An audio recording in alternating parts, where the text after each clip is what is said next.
the EU Migration Pact will come into effect. For years, this was presented as the turning point. Henri Bontembal literally said that there wasn't much more we could do, and the VVD presents it as the most far-reaching asylum measures ever. And the ink isn't even dry yet, and the IND is already indicating that we shouldn't expect a significant decrease in asylum inflow because part of it is beyond our control. How does the minister assess these questions? After all, we should be the ones to decide who is allowed to enter our country. And that the EU Migration Pact wouldn't work was something we could have known long in advance. But parties like the VVD and the CDA keep dangling a carrot in front of the public. Based on these kinds of promises, they created support for the distribution law, resulting in an asylum seekers center in every village and every municipality. The influx did not decrease, and it will not decrease with the EU Migration Pact either, because this pact is merely an administrative agreement about procedures and distribution within the EU. And as if the national distribution wasn't bad enough already, now we're also getting a European distribution law on top of it. My question to the minister is, what are the concrete weekly influx numbers by which you will judge the pact as effective? And at what point will additional measures follow? And at what weekly influx will the distribution law be scrapped?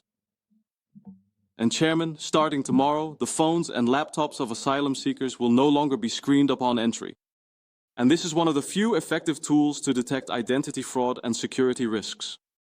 In Germany and Belgium, this is still being done. When will the minister reinstate this screening? And according to the minister, where exactly are the obstacles? And Syrians who fled to the Netherlands because of Assad no longer have any reason to stay here, and on top of that, they are causing enormous nuisance. Take, for example, Utrecht or Amsterdam, where shopkeepers are systematically attacked, threatened, robbed, and assaulted by Syrian asylum seekers. In addition, Syrians are almost 5 times more likely to be suspected of sexual offenses than Dutch people. They are causing problems not only in the Netherlands, but throughout Europe. When will the minister start with the remigration of Syrians? And the two-state system law makes the regular route for family reunification stricter, which means more people will seek an alternative route via Article 8. However, in the documents we read that marriage is no longer a requirement for family reunification under Article 8 of the ECHR, and this leaves plenty of room for abuse. How many additional applications does the minister expect via this alternative route? How does he prevent fraud? And is he possibly willing to revise the ECHR in order to put Dutch interests first? And now something the minister might not be used to from Forum for Democracy, a compliment. I would like to hear that.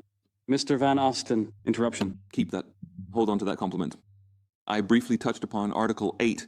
Article 8 is, of course, also the only loophole allowing people in the LGBTI community to bring over their partners who cannot marry in the other country. Mr. Russcher now indicates that, yes, I actually find that marriage very important in this matter. So I was actually curious how he views Article 8 in those cases. Mr. Russcher. I have a number of questions that I just asked the minister about Article 8.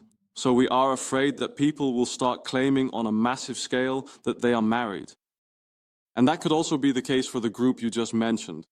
And we already see very often that people pretend to be the group you just described in order to claim asylum. And we are concerned that this will be massively abused. And so my question to the minister is how he intends to prevent this. Let's move on to the compliment. Yes, the compliment, because, for example, he arranges that residence permits can be revoked earlier in the case of crimes. And it's good that the minister is taking action on this. But unfortunately, we also see that more than half of the foreigners, after their permit is revoked, go into illegality, and that deportation is made more difficult by treaties such as the ECHR. How is the minister going to ensure that they actually leave the Netherlands and do not return? Chair, this is no longer sustainable. 1,000 asylum seekers enter our country every week. Every municipality is being forced to open an asylum seekers center. Status holders are given priority for housing, cities are being terrorized, and Dutch people no longer feel at home in their own country. It's time to close the borders. It's time to encourage remigration and to choose the Netherlands again. Thank you.